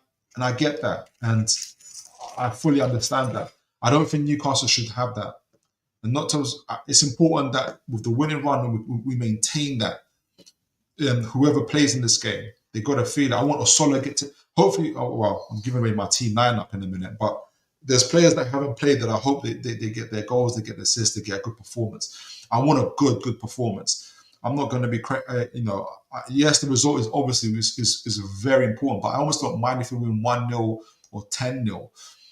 I just want to see a really good performance especially from our fringe players. But that's my take. But what do you guys make of Bromley so far? RD United, Mighty Mag, Newcastle United, Talk TV. Oh, you guys talking amongst yourselves. Jonathan Shaw, we're too professional to have another Hereford. Oh gosh, goodness, I remember that. Aaron Kempf would love to see Sanusi. Oh, the academy play Sanusi, Harrison, Miley, Hearns, and a sort of play against Bromley. That would be interesting if they come on. I don't know if Howe will do that not because they're not good enough, but because the fringe players have got to play. He's got to keep them. He's got to keep them motivated. So I think you'll see our fringe players play, and I want to see also Mundo from the academy. But there's some good names there. Oh yeah, I'm obviously Miley. Where are you? Jonathan Shaw. It's good for the younger players have a go. Need to have a core of experience in there, obviously. Absolutely. Jonathan Shaw. Yeah, Wimbledon, because their ground was flooded. So it's just, yes. And that was control. And yeah, there's something about that game I wanted to talk about as well. But when you see my starting lineup, you'll see it. And the final one, Mighty Mag. The problem I have is I'm down to my last can. Mighty Mag, I know that you're proper popular in Newcastle. I see you are an elder in Newcastle. So I'm sure if you just step outside and just get someone random person in the street, just tell them, please go over to the off-license store and give me some cans. They will happily do it for you. But let me know what you guys think. We want to see a professional performance. What do you guys think of Bromley so far? I'm going to briefly look at the tactical board. I say briefly. I'm not going to take the mic. Because I do want to talk about transfers a little bit. Just a little bit before we close off. Right, so can you guys see the table here? Yes, you can. Right, so look, I think the obvious thing to point out is I'm playing Bruno. I'm playing Bruno. I think Bruno has had a lot of time off now. And he needs to play. And I won't be surprised if Eddie Howe maybe even include maybe a couple of other players. But if Bruno, I mean, it depends. Bruno played against Wimbledon, which was interesting. And I think I can't remember what that squad was. In fact, I can't. If who else played in that team will be interesting to know. But I'm sure a couple of other first team players played. But I think it's so important, especially when you've got players that don't play together in matches. You need a very tiny sprinkle of some few first team players or players who are currently playing our first team to be there to tie things up. And Bruno does that really, really well. And look, added to, I've obviously included Fabian Schär, who's going to be a part of that, to help with that connection as well, to make sure that we keep things ticking and we keep things in charge. Obviously, Trippier's going to be there to add his leadership. I'll put Kelly at left back. I put Kelly at left centre back, with Kraft at left back. I know that he's a right back, but I think Trippier's got to play as well. Or it depends. Maybe Schär gets rested again and Kraft goes at right back with Kelly. Maybe that makes better sense. Maybe I don't know what Howe's going to do, because he's got, in my mind, I think he's going to keep players fresh as well. Kelly goes here, and who would be left centre back then? No, I think Schär stays. And anyway, when we play, we tend to go into a three at the back, so it's not gonna matter too much. You'll see how we'll play anyway. So yeah, so it's not Kraft there. Kraft at left centre back, not left centre back, at left back, like this. So yeah, it's not gonna matter too much. As I've mentioned, for Bromley, I don't know too much about the players. All I know is that the other right back, K.A. Grant, I think should be suspended for this game because he got a red card in the previous game. So I've put Byron Webster to take over. 36-year-old has just come back from an injury. So Harvey Barnes, oh goodness gracious. So Harvey Barnes, Joe Willock, you have to be professional and you have to cause damage down this side. I'm expecting really a full press from Newcastle all along the lines. Obviously, Lewis Miley. I've got Lewis Miley playing. Bruno dictating the play. And I wonder though if this is why Longstaff might play. Maybe Longstaff plays instead of Willock. I think Longstaff will play. So Longstaff will play and screen the back line when he needs to with Bruno and Miley playing up front. Miley on the left side. It's not pretty. Not pretty, but like you want him. He doesn't play much. So he might want to be on the right side, maybe on. But they'll rotate anyway. It's a difficult one, isn't it? I'll keep it as is. And obviously Trippier, Fabian Shaw. So I do expect Newcastle to be fully in control. It's not going to be like this for the full 90 minutes, but I do expect us in control. What they do have to watch out for, though, is these fullbacks here, Imre and wingbacks. Fullbacks or wingbacks, I don't know what they'll call them. Imre and Udate, who, if you look at their heat maps on the average positions in the last 2 games at least, they are pretty much like this, up and down the field. So they help support in the attack like this. And what people like is obviously you've got these 2 pivots in B. Thompson and Arthur, who are the connectors between the defense and the attack. So they will try to break on us when they can. I don't know if maybe I'm assuming that Dennis or Cheek have some pace about them, which allow them to do that. If not, then if their front line has no pace, they're in even bigger trouble. What I expect for Newcastle to do, even more so, is Trippier, especially more of the time. So this will be Trippier. This is why I'm not overly bothered about. Kraft playing left centre back. If Kraft plays, it's because Trippier. I expect Trippier to spend a lot of time here, pushing up like this, and Miggy tucking in. And I wonder if we're going to see Miggy tucking in instead of being on this side as he typically is. If we see Miggy tucking in like this, where we're going to get a bit more goals from him, a little bit more energy, a bit more assists, maybe creativity. Maybe he comes alive a little bit here. Obviously, next to his all-power Trippier. And we're going to see this, obviously, this sort of backline. Kelly with his athleticism. I don't know who's got the pace. Dennis has pace, or Cheek, or maybe both. But Kelly will be there to make sure that we sweep out. I expect us to be really aggressive, with obviously Longstaff either screening the back line, but also maybe at times pushing forward as well to add support to Bruno and to the others. And this is going to be key for Bromley, is how can you handle our press? Because literally it's going to be like this. It's going to force by the tire back. Imre is going to, unless Imre wants his fullback to all consistently be, let me get this out. They're going to have to avoid these type of situations where their fullbacks are isolated. Barnes and Bruno, or Solo. Let me see how intelligent Solo's movements are, because especially when you're playing against a team with a low block, we're going to see, and this is the Solo, but this is for any strikers. A lot of strikers look good when they're not playing against low blocks. And we're gonna see. I'm gonna assume we're gonna see a low block, unless Bromley just gonna go full kamikaze. My assumption is that we're gonna force them in the low block.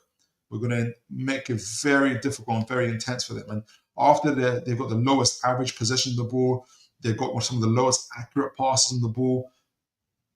I expect pretty high us winning the ball high quite a lot. And again, so going back to kind of these situations, Imre has to come back and support. Byron, the 36-year-old, Harvey Barnes on either side, cutting in, or Sola. Let's see how well he uses the gaps here. The overloads, how well he uses the overloads. Bruno coming in as well, adding that kind of creativity, either cutting in or going outside on the outside to allow to allow Harvey Barnes to come in. Though I typically expect Bruno to be here and Barnes kind of playing 1-2s. Or Solo coming in as well. Miggy tucking in on either side. So Miley as well will be responsible for on the other side as well. Let me highlight that part. Where are you? Here we go. Is it Thompson? Yeah, here's Thompson. Where are you? Thompson coming in to defend. Miley's going to be because he's going to be adding those overloads. I really expect Newcastle to be dominating here on these flanks. The key is going to be is us obviously taking advantage. You know, Trippier loves to hug the touch lines here. So Trippier, Miley, Miggy connecting. I can't wait to see more of the Miley creativity. So still trying to figure out, is he a 6, is he a 8, is he a 10, or is he all those things? Which one is he primarily? So it's an opportunity for all of us to see the creativity of Miley and others. We know Miggy's movements is really good at cutting in through here. If you get the ball right to him here, a little bit of weakness obviously around shooting. So Longstaff would have to be connecting. Are they good? Are Bromley good enough to see the runs from our midfielders, whether it's Bruno, whether it's for instance Longstaff as well? So they have to follow these runs, otherwise it's going to be even a bigger problem for them. So I really see. I know this is almost like but this was pretty similar against AFC Wimbledon. To be fair, I think AFC Wimbledon had 1 or 2 breakout attacks. But otherwise, we control them pretty well. But I really expect Bruno to. You see Longstaff pushing up here, but sometimes you see Bruno dropping back again to recycle the ball. But you've got the ball players of Fabian Schär and Kelly doing that, so you won't even need to see Bruno dropping back so much. So really, I expect Bruno to be in and around here, kind of dictating play, connecting here. Where's the ball? Connecting here, getting the ball off to Longstaff, Barnes, kind of creating these type of triangles and trying to overload AFC Wimbledon in all these type of positions, and just making sure we defend resolutely and defend well. Typically, I show what the other team does as well, but again, Bromley fans, if you are here or anybody watches, no disrespect, I just don't know enough about your team and what you guys do in terms of going backwards. So if you got 3 like real speedsters, that will change my mind a little bit about what you can do. Because I imagine, for instance, if our attack breaks down, I wonder how brave you are. If Dennis or where's Cheek, here we go, have some pace about them, they might target Shaw, for instance, on that side. In which case, Kelly and Kraft have to make sure they're there to shift over. I kind of imagine Kelly being here sometimes, maybe, or either Kelly or Fabian Shaw to kind of not take the mick too much. Dubravka, if he's still here, we're going to talk about Dubravka. It's probably going to be Vladikaris, isn't it? I'll leave it as Dubravka for now, and to just make sure that we're covering our back line as well. So we'll see how it goes. But I expect Newcastle to really dominate this game with pace, with possession, but also with pace, with creativity, everything. And it's at St. James's Park. I do really expect Newcastle to perform really, really well. But let me know what you guys' score predictions are before we move on to the transfers and what your thoughts are of the game. Jonathan Shaw, there's at team of professionals, so there's no mugs, but they are not our level, and Eddie will put out a team that will do the job. He would have researched Bromley and will have a game plan. Yeah, exactly. Mighty Mag, Philip, your class, love this place. I appreciate you, Mighty Mag. You are a top man, top man. And the next time I come up to Newcastle, we'll get something to eat or something. Hope you're up for it. Jonathan Shaw, he got an attention to detail, Mighty. He does. Who are you talking about? Are you talking about Eddie? Let me know who's talking about Jonathan. You guys talking amongst yourselves? Sorry.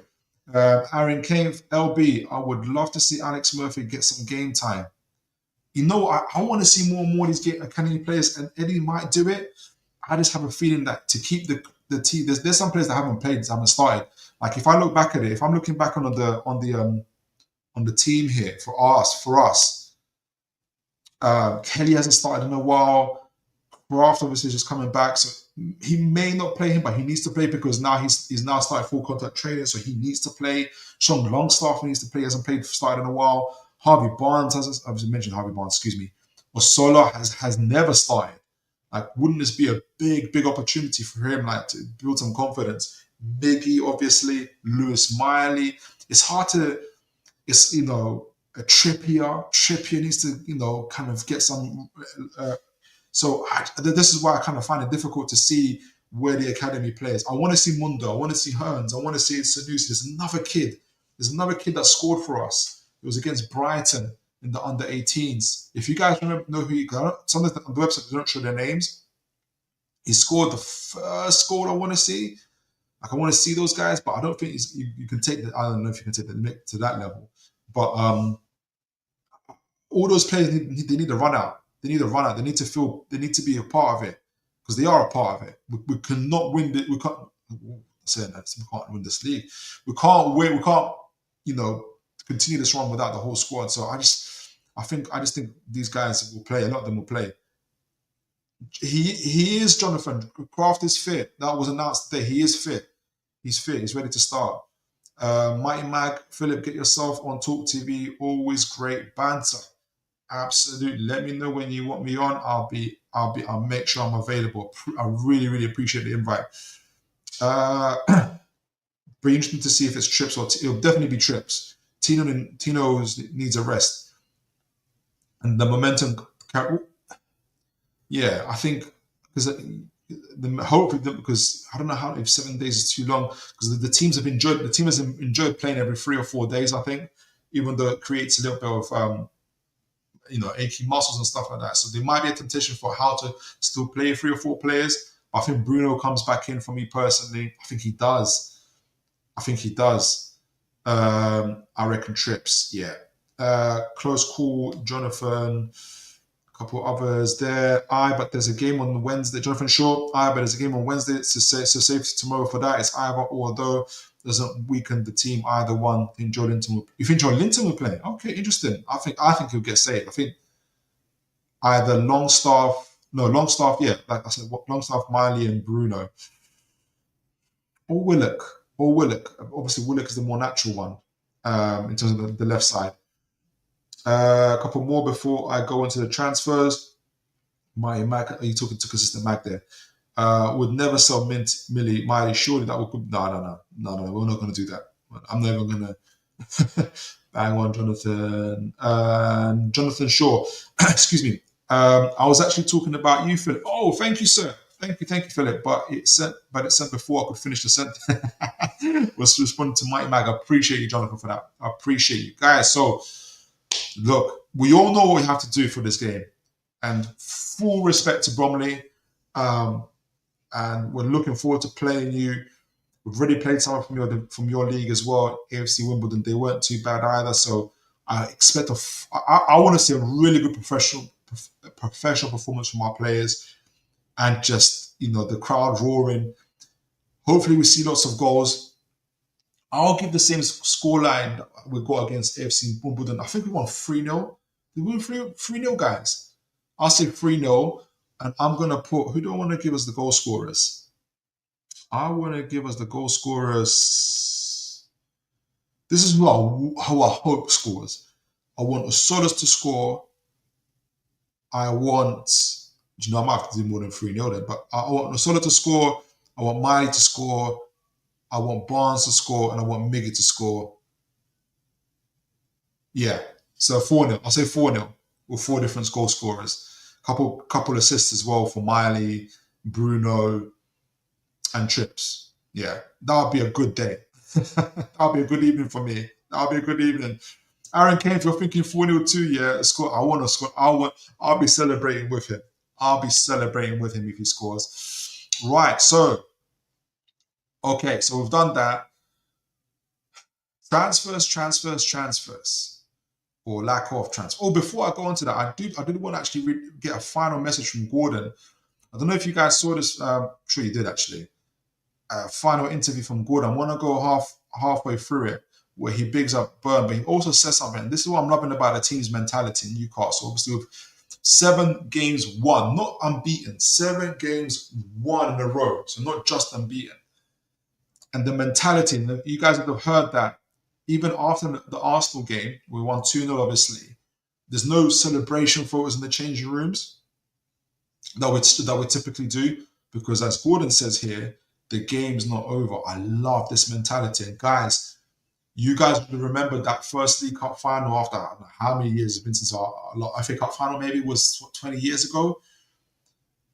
And I love our fans. I love Newcastle, but we put too much pressure on ourselves. We got to be professional. Not professional. What's the word? We've got to act like we belong here. We saw that TV screen in the changing rooms. We haven't won anything in nearly 70 years. You know, you got to, guys, the players that are there have got nothing to do with that.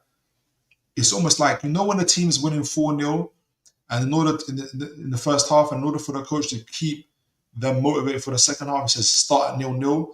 You've got to start at 0-0 with these players and with this club since the takeover. You've almost got to think like, I know I'm not saying be delusional, but I almost think like we haven't won anything in 3.5 years since the takeover, right? And that's okay. Like we've got to act like we belong here. This is what I'm trying to say. And God bless Byrne, he did the whole poem that time. I understood it, but I don't think Liverpool do that. I don't think Man City do that. I don't think Chelsea do that. And I understand that they're different clubs in terms of what they've won and their pedigree. But the point being is why they win so much is because they take it in their stride. They act like they belong. They act like they act like they are. Yeah, was always going to be here. Like they're already thinking about the next team while they're in the final. I don't think the players can go as far as that, but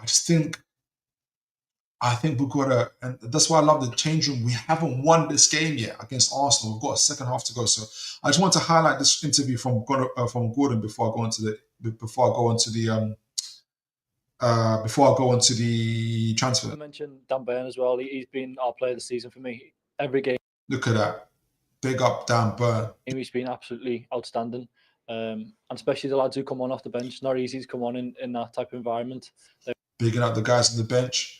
This is togetherness. This is why Eddie Howe spent so much time invested into these guys. This is very good stuff. This is a guy that could be a captain. We've got a few of these guys. They were excellent as well. You said there were some home truths after the defeat at Brentford, which has triggered this run. Give us a sense of what's changed. Again, like I said, attitude. It's going above and beyond for your teammates. I think we weren't doing that at the start of the season, and we were struggling. We were expecting. Yeah, the intensity is back. The intensity. Yes, the big players are playing and performing. Yes, Eddie Howe made some technical tweaks, but the intensity is what knits all these things together to make Newcastle who we are, a top team. Expecting results to come, and without putting hard work in, now you can see everyone's coming off absolutely shattered because we can't physically give any more than we're given. 100%. This Newcastle team. I don't know if you guys remember from previous season, from the season we qualified for the Champions League. That year we were playing so well, performing so well, that if we only lost 5 games, but why those games were forgivable for me personally was, I always looked at any game that we went to, so long as Newcastle, you've got to be a hell of a team to beat Newcastle. So if you actually beat us, how we're playing, how we're performing, you're just a great team. You're just a great team on the day, and I could accept that. And we're in that kind of fold now. Where we're performing, we're playing so well. Look, we could have lost against Arsenal. 10 block shots, 15. Any of those things can bounce off somebody's forehead, go in and change the tide, but it didn't. But I would like to think that looking at our performance and doing what we did, I would have still said, yeah, they're a hell of a team because we played really, really well. The commentators, I know you mean that game. We've taken a lead in games this season, never lost a lead. So you've got a half. We've taken the lead this season, we've never lost a lead. That's mentality. We've got a different mentality. Time lead, 2-0. What a position to be in. Yeah, there's no time to celebrate this one. They're one of the best teams in Europe. It's only 2-0. This is what I was saying. I don't know if you guys watch the Football Terrorists, if you watch the Rivals Spurs King show, which I get the privilege to come on to and to host sometimes. I was saying on those channels and the match reactions and stuff like that, exactly what Gordon said. Arsenal are a hell of a team. It's only 2-0. And look what the commentator says to him. Only 2-0. Yeah, but what do you mean it's only 2-0? And he's saying, mate, it's only 2-0. Arsenal are a hell of a team. 5 weeks away. This is not over. This is not over. Champions mentality. Champions. If we were celebrating in that changing room, like it's like we're just happy to be here, I'll be worried. I'll be like, do they not believe? Do they in themselves not believe they're a top team? But the way he's talking and the actions they're taking, the players not only believe, but they know they're a top team. They know, and I know they know that because they act like a top team. Let Gordon finish what he's saying. This tie is far from over. Yes. We can't get excited by that result. We've just got to stay humble and keep doing what we do. 100. So stay humble, huh? I'm very proud. I was very proud to hear that. Very proud to hear that. So let me read a few of the comments before I. There isn't even before I go on to the what was I going to say on the transfers. Jonathan Shaw, respect them but destroy them. That's a very good way of putting it. That's exactly, respect them but destroy them. That's a very that one line there. That's exactly what I'm saying. We're a different team to be the one that played Wimbledon. If we get an early goal, it could be a whitewash. That is very, very true. That is very, very, very true. Jonathan Shaw, I always thought that Gordon was a bit of a when he was at Everton, and he probably said he was, but since he's come here, he's now ours. If you ask rival fans what they think of Gordon, they'll be saying what you're saying, but he's just ours. But since he's come here, he's been now but a lovely young man. Fair play to him. He's really focused and wants to constantly improve. Remember, he just did the Henri celebration at Emirates. He still is that guy, but he's our guy. Right. Guys, what do you guys make of the transfer window as before we wrap things up? Because going into it, let me share the transfer feed screen. Get myself on here, view on tab. Yeah, here we go. All right, so do I need to add this? Yeah, so what do you guys make of the transfer window so far? Obviously, no one's come out, no one's gone in. We have obviously talked about extensively leading up to it. Obviously, I say obviously, I'm not overly surprised, is what I'm trying to say. I'm not overly surprised. I'm sure you guys aren't overly surprised. Why have I stopped sharing it? It's so annoying. That it's, when we say slow, I mean, is it slow? It's not slow in terms of, because if you listen to the transfer window, not just for Newcastle, but for the other clubs as well, there's a lot going on. Like Marlon's looks like got D Marlon here, possibly going to, well, very much going to Aston Villa, but Arne got tied into it. I think Arne's been tied into D Marlon because he's agreed terms, I think, with Villa, but they haven't. Dortmund have not agreed on. Dortmund have not agreed a fee yet with Villa, so I suspect that Dortmund are releasing information that are, they haven't agreed a fee and trying to get Newcastle involved. But Newcastle, we've got some things that we've got to do with ourselves. Is that Mighty Mag there? Yes, it is. Should we keep Dubs? Great question. Let me know what you guys think. I'll start with the selling parts to the Dubs. I'm a little bit, it's not about Dubs. I'm a little bit, what's the word? I want to say confused, I guess, about a situation, not about Martin Dubravka, but about Paul Mitchell and Eddie Howe in this. Because, or maybe it's, and again, we're reading media articles. So for instance, I watched Ben Jacobs yesterday on the Loaded Mag. Big up the Loaded Mag.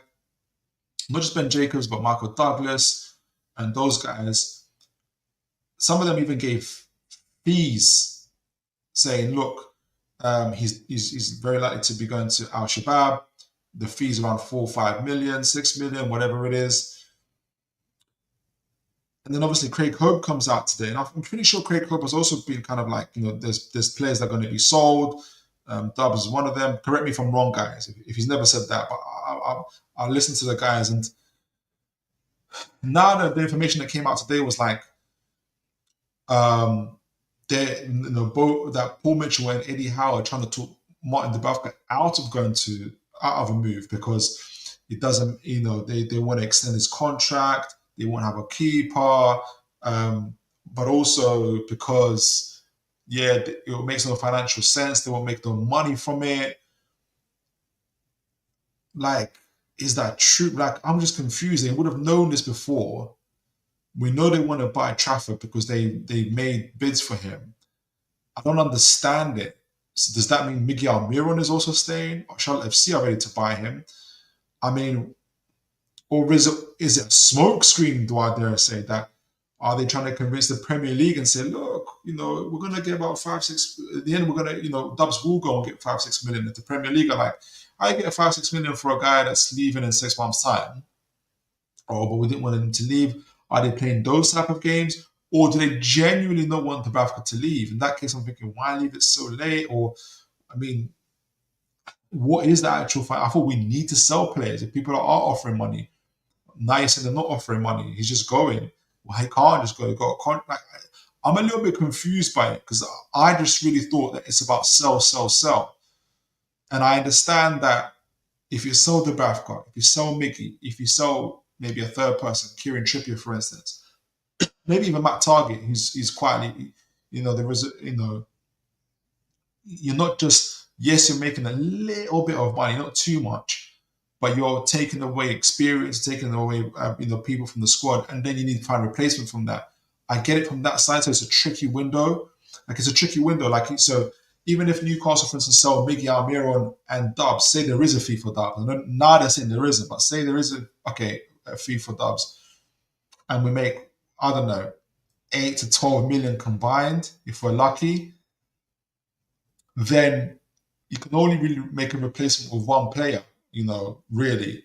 And then obviously we hear Trafford is available for 10 to 12 million. Isn't that kind of an obvious thing? Not obvious, but isn't that like a clean way of doing business? I mean, I was listening to Ben Jacobs, who's kind of explaining it in that way. So I'm just a bit confused. I'm confused that we want to keep Dubs now. So we're going to keep Dubs, we're going to keep Pope. Okay. And so then what happens with Miguel Almiron? Because it'll be the same-ish situation on that right wing position as it is with the goalkeeping position. Because if Miguel Almiron goes, then there's no kind of natural right wing backup for Murphy. And I know that Murphy's role is a bit different because our right winger is actually right-footed.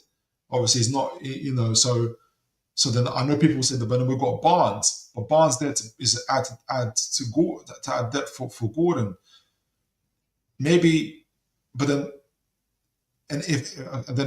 so I'm just a little bit confused. Do we want to keep our players? Do we want to sell our players? And do we want to sell our players so we're in a firmer financial footing for the summer? And if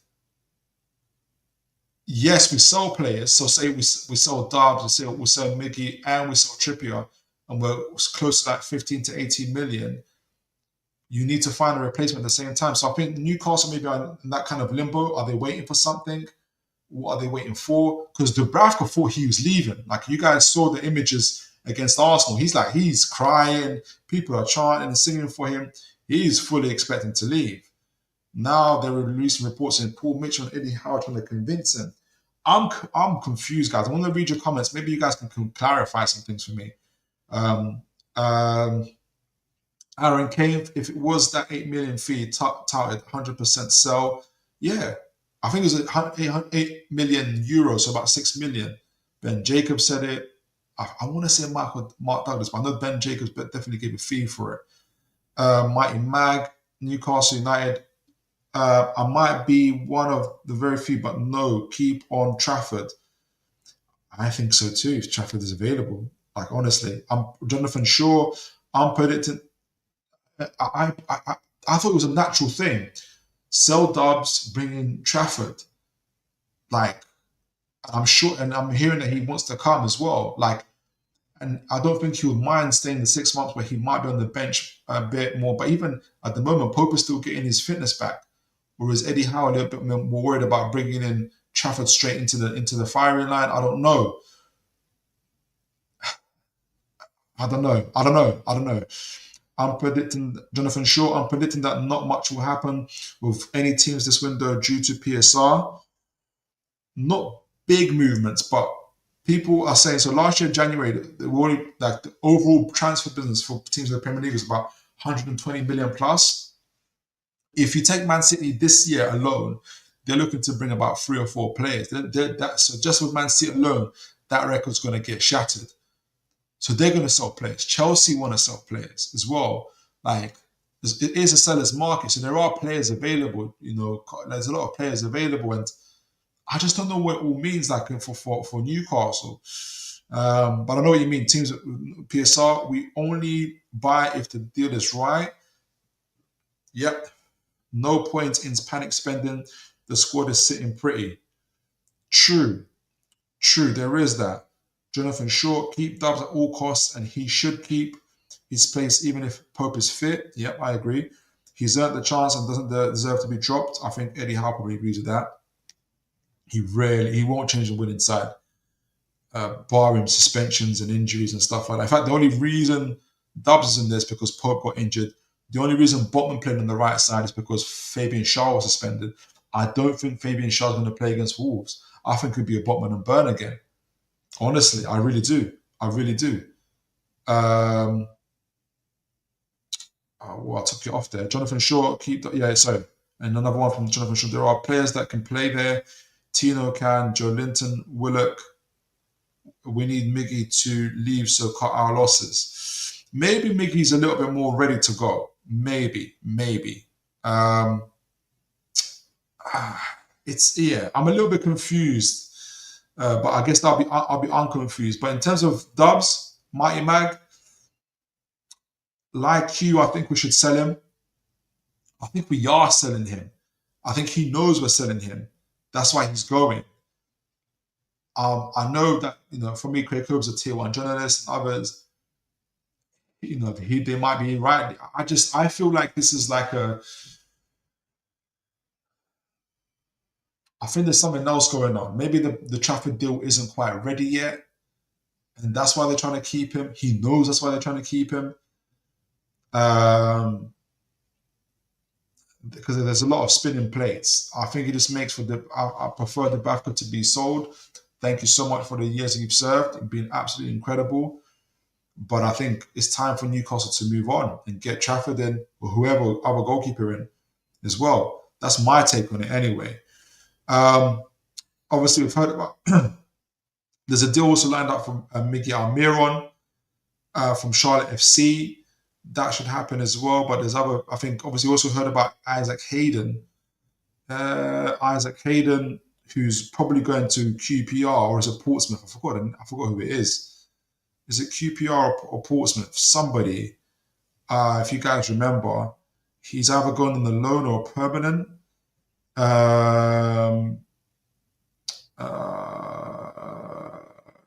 Just looking at an exclusive. We've missed out on Mr.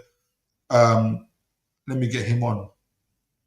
There's a couple that we've missed out on, but I'm not surprised by it because it's the kid from Lens, Kosanov, who was going to pay 25 million for him, and then who is it that came up? Was it City that came up over 50 million? And like, we're not paying 50 million for you, mate. So City is ruining the market for everyone. Again, look, Mbeumo's here. We're not, I don't think we're going to get Mbeumo. We're just getting attached to all these names. 50 million. But maybe there's a balance in these things, because I know there's people that will say, we need to sell Bruno, Gordon, Tiffany. And I don't think it's that bad. We have to remember that we made a bid for Gahey of around 50 million. We made a bid for Olise for his 60 million release clause. Just straight up paid, like just matched everybody's offer. So we know there's a bit of money there. There's more than a bit of money. It's how they spend it. And I suspect they really want to spend a good quality money, like a good chunk of that money at the moment on a right wing forward, like a first team right wing forward. And they'll find a bit of money for like a youth prospect, that right centre back. Like we talked about Juma Bar, Kosanov was there. obviously when he was available between 18 to 25 million.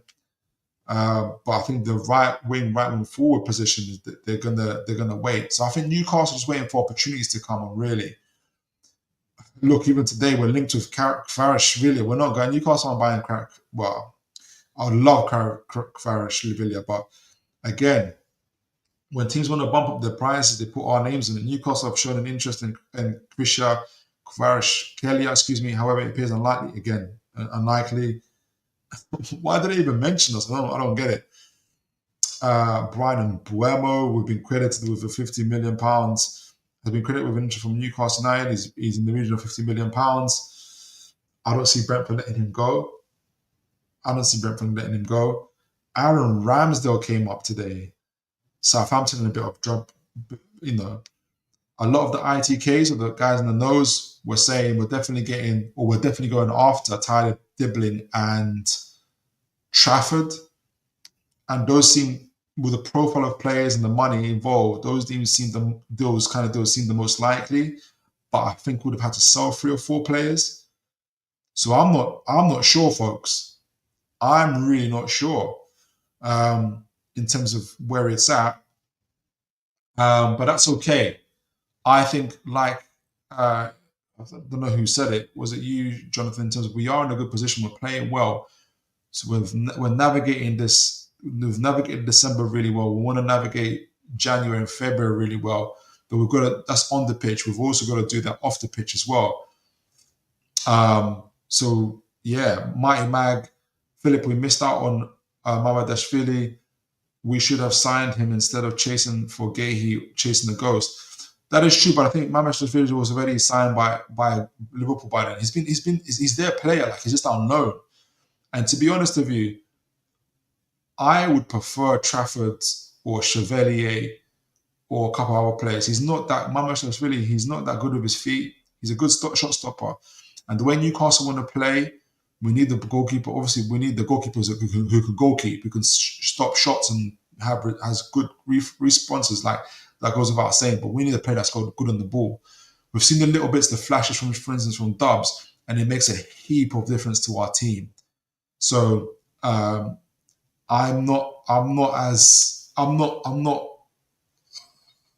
don't miss the fact that we missed out on Mamadashvili. I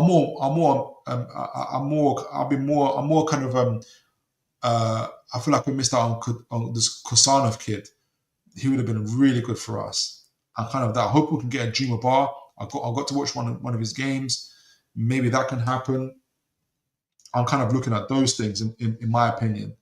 But yeah, I appreciate that you like Mamadashvili, though, Mighty Mag. Aaron Cave. I'll be honest, I was expecting more movement, not necessarily on first team players, but players like Minte. Disappointed we haven't been linked with more players like that. Oh, okay, more project players like that. There was a kid that the striker lad that was linked to us. Have I bookmarked it? That striker lad, he's from Greece. Oh, we also got a new board and director, Jacobo Solis. I'm going to do a little profile on him as well. I'm going to do a little show for kind of to reintroduce our board and who's on there, to kind of get a better look and to kind of get a better feel of who exactly our board are and what we're up to. What's the kid's name? He was a Greek kid. Like, he's a really hot prospect. I can't find him. But it was on the Chronicle today.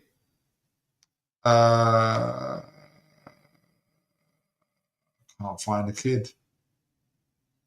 But yeah, I think we are looking at those prospects. I think we're looking for things to open up, but we'll see. I do hope to see some movements going out, but it depends who goes out and when. Like, clearly with Dubravka, the plan was always for him to go, but you know, I think they're quite the Pope injury has got things a bit on edge for them. You know, how clearly doesn't trust Ladikamos. So he needs to keep the momentum going. Dubs has been part of a winning team. I don't think they want to sell him just yet. That's my kind of take from it. Jonathan Shaw, fact is we have many people looking at all the options with no stone unturned. So I'm confident whoever we sign has a good chance of living up to our standards. Yeah, I do agree with that. I do agree with that. It's just a bit of, it's just like just waiting and seeing type of thing, isn't it? But yeah, at the moment, it's a bit of unknown, which is fine. You know, so long as things are definitely being handled very well on the pitch, and we'll see what gets handled off the pitch as well.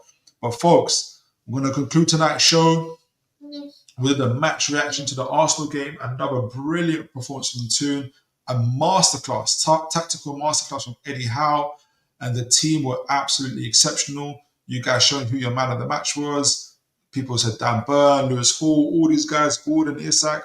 I gave it to Isak. We did a match preview, a tactical breakdown for the Bromley game. You know, as Jonathan Shaw said it, we respect them, but we have to destroy them. We have to, you know, that is the expectation of a top team that Newcastle are. That are 2 levels above them in terms of league position. We are expected to do that. I really want to see we all want to see our French players or guys that are currently on the bench. I want them all to have great performances. I want Osola to get a goal. I want Miley to get a goal or assist. I want these guys to get goals as well. I will give them match predictions for that, which is 4-0 for me. A few of you guys have 4-0s, 3-0s, and all these type of predictions as well. So we'll see that. And the transfer fund, it's for Newcastle. There's a bit of unknowns. Like for me, it's a little bit of unknowns. The Dub situation is a bit of an unknown. There's a lot of spinning plates, but we're going to see. I'm sure hindsight will be 2020 vision, and we'll look back at it on the 1st of February. You know, Paul Mitchell, Eddie Howe, Paul Mitchell especially, we're going to be calling him a genius, I hope, as well. But you guys have been absolutely phenomenal. All your comments, all your likes, all your engagement, it does so much. I'm glad that you guys are also enjoying the thumbnails as well. That's really important for me because I invest in that quite a bit. So I hope you guys enjoy it. Let's enjoy this Bromley game. We've got Wolves next at home as well. Big things are happening for Newcastle United. And guys, big up to you. Make sure you look after each other. And as always, folks, God bless and take care.